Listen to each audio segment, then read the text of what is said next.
Muito bem, é hora de falar de política e hoje o cafezinho vai trazer detalhes sobre uma nova derrota que Raquel Lira sofreu com a Alep e também o caso dos vereadores aí que foram barrados de fazer uma visita ao HRA. Não é isso, Mário? Bom dia.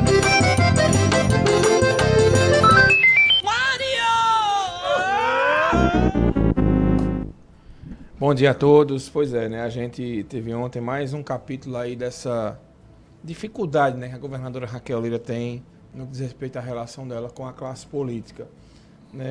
Apesar de ter passado alguns meses aí, digamos assim, né, em tranquilidade com a Assembleia Legislativa, ontem a governadora sofreu uma derrota acachapante, digamos assim, no que diz respeito ao projeto da LDO, os vetos, na verdade. O placar foi 30-10. E com isso, o plenário derrubou o veto parcial feito pela governadora, né, o PLDO, né, chamado Projeto de Lei de Diretrizes Orçamentárias para o ano 2004. O texto buscava rejeitar todas as emendas feitas pela Assembleia durante a tramitação da matéria, alegando, inclusive, inconstitucionalidade e contrariedade ao interesse público. Com a derrubada do veto, né, será enviado à governadora a promulgação. Agora não tem mais o que fazer. Então, o veto... O que aconteceu aí? Os deputados apresentaram as emendas, a governadora não aceitou as emendas e aí ela vetou as emendas. O veto da governadora, ele volta para a Assembleia e aí os deputados votam e aí votaram e decidiram, né, pela rejeição ao veto, né, para que isso acontece, para que aconteçam, para que haja o intercâmbio e também a questão que envolve a igualdade entre os poderes, né, para que um poder não possa interferir no outro. E aí é a autonomia da Assembleia, por isso acontece essa questão. Se a governadora não promulgar o veto, em 48 horas, volta para a Assembleia e é promulgado pelo próprio presidente da Assembleia. É assim que funciona essa questão. E qual é o problema? O problema é que os deputados eles têm as chamadas emendas impositivas.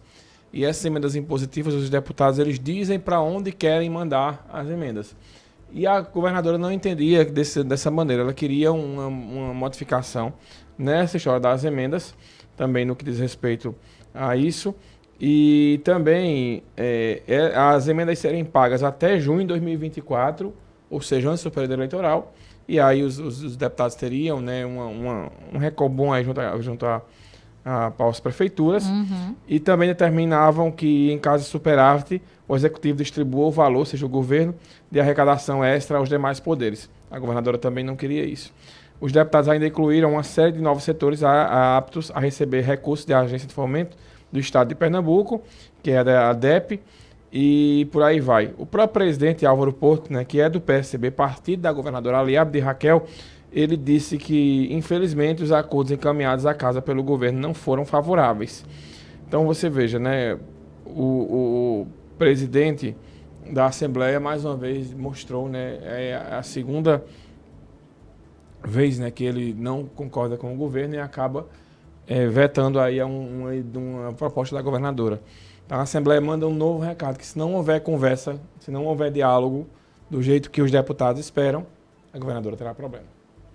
Pois é, Mário, e aí a gente também teve nessa questão dos vereadores aqui em Caruaru, que chamou a atenção, né? Ontem na tribuna, alguns vereadores usaram aí o espaço para dizer que foram barrados no Hospital Regional do Agreste. Como foi isso?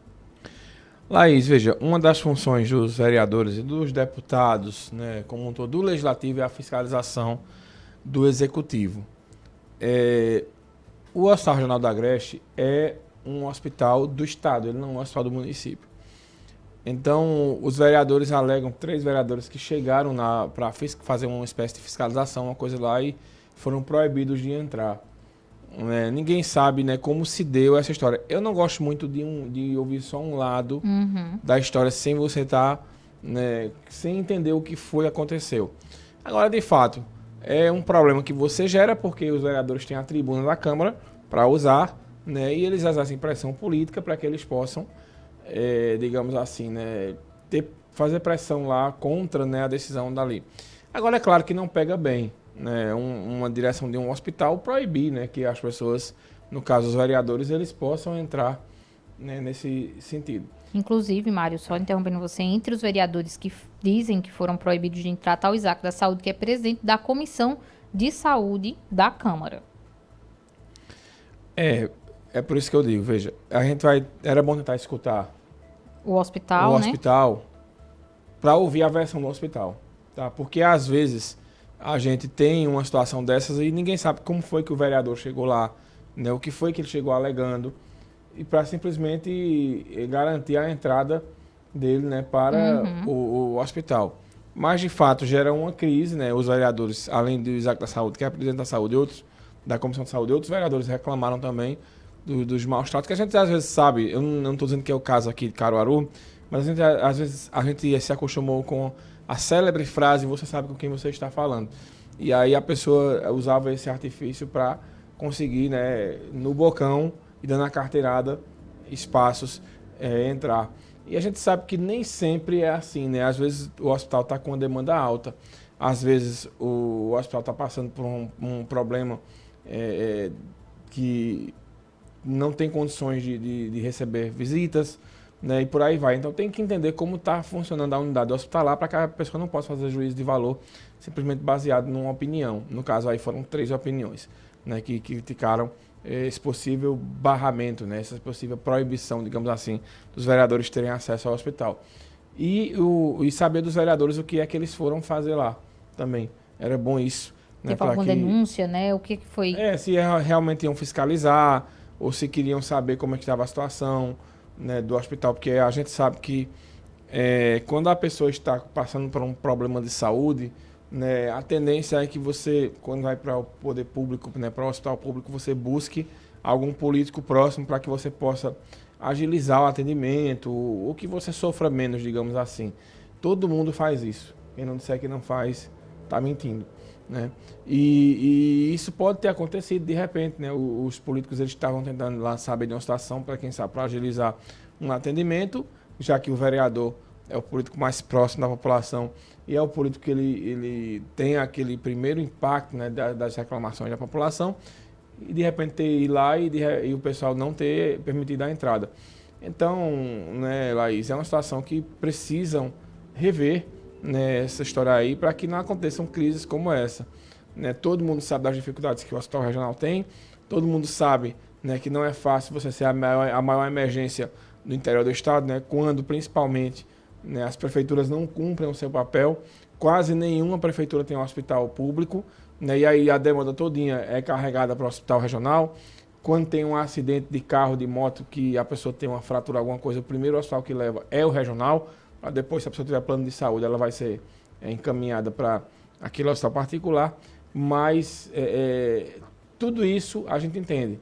Agora também tem que entender o porquê houve, né, essa proibição dos vereadores entrarem lá.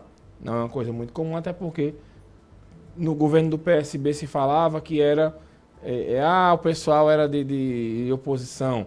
Hoje é todo mundo aliado. O governo do estado é da governadora Raquel Lira, que tem amplo apoio aqui na cidade de Caruaru, principalmente dos vereadores. Então não faz sentido, né, essa relação ruim entre a Câmara Municipal e o Hospital Regional do Agreste. Tem que ver o que aconteceu. E a gente já pediu aí, né, um esclarecimento ao Hospital Regional, a gente já entrou em contato com a assessoria da unidade hospitalar para saber se eles têm algum posicionamento, se vai ser emitida alguma nota, alguma fala sobre isso, para, como o Mário justamente disse, ouvirmos os dois lados, tá? Bom, Mário, você fala mais de política dentro do Manhã Cidade? Vamos tentar ouvir alguém aqui do hospital, né, dentro do momento política. Também repercutir mais essa derrota aí da governadora Raquel na Assembleia. A crise provocada lá da guerra entre Hamas e Israel, né, que os políticos seguem dando vexame, né, se precipitando em vários posicionamentos. Ontem foi a história do míssil, que a primeira notícia toda errada da mídia. A mídia ontem foi uma vergonha geral, assim, dizendo que Israel tinha atacado o hospital na Palestina, quando na verdade o míssil veio do próprio Hamas, né, e lá na pressa em noticiar, e aí os políticos saíram compartilhando os links, as notícias, muito rápido, sem apurar direito. Então depois tiveram que fazer um meia-culpa, né? Alguns, né? Teve uns que não fizeram. E por aí vai. Então é uma crise sem fim essa que tem, e que vai mostrando muitas vezes que essa pressa em se posicionar, essa pressa em ter um posicionamento, em postar alguma coisa, acaba gerando erro, né? Acaba provocando algum tipo de erro e as pessoas ainda não entenderam que isso não é legal, que isso não faz bem. Mas vamos ver até quando a gente vai aprender a conviver com rede social, porque parece que com todas as informações que nós temos, com todos os erros que já aconteceram, as pessoas elas não aprendem, né? E continuam errando e continuam cometendo as mesmas falhas. Às vezes eu acho que até proposital, naquela ânsia de tentar culpar alguém. E acaba acontecendo isso, Laís. E a vontade de dar o furo também, né, Mário? Hoje também é dia de Radar Agreste, não é isso? Isso. Hoje a gente vai receber aqui no Radar Agreste o ex-vice-prefeito e ex-candidato a prefeito Dida Dinan, né, que mudou de lado lá em Santa Cruz do Caparibe. Ele que era do Grupo Azul e agora é do Movimento Verde. E também esteve semana passada lá, né, na sede do PL. Será que Dida Dinan vai ser o candidato do PL lá na Prefeitura de Santa Cruz? Vou falar com ele hoje às 11 da manhã. Perfeito, Mário. Obrigada. Boa quarta e até amanhã. Até.